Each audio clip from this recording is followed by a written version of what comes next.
trời rộng lớn ơi, có nghe chăng tiếng em gọi? Mẹ giờ này ở chốn nào? Con đang mong nhớ về mẹ.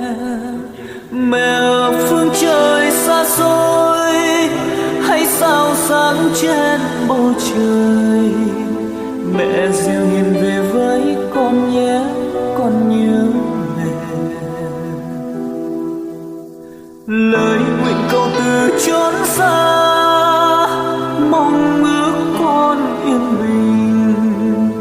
Mẹ thật hiền thừa nắng mai ấp ôm con tháng ngày.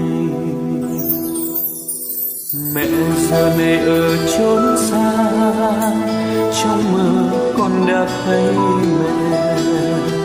Mẹ dịu dàng hát khúc ca, sao con thấy mẹ buồn?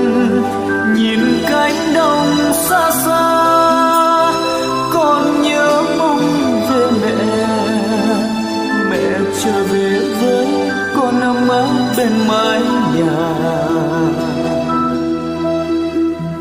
và bầu trời từ rất cao mong ước con yên bình.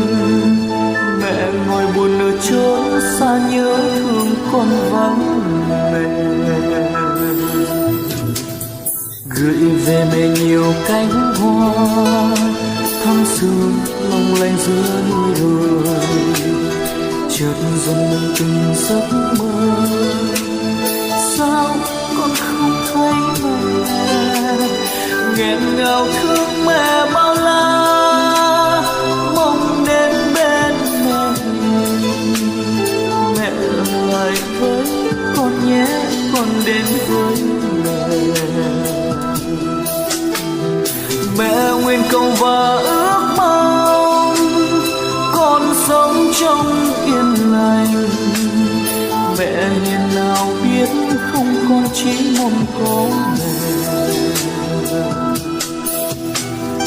Và từ bầu trời rất cao mong nhớ con mỗi ngày. Mẹ đừng buồn nhiều nữa nhé, con đang đến. Mẹ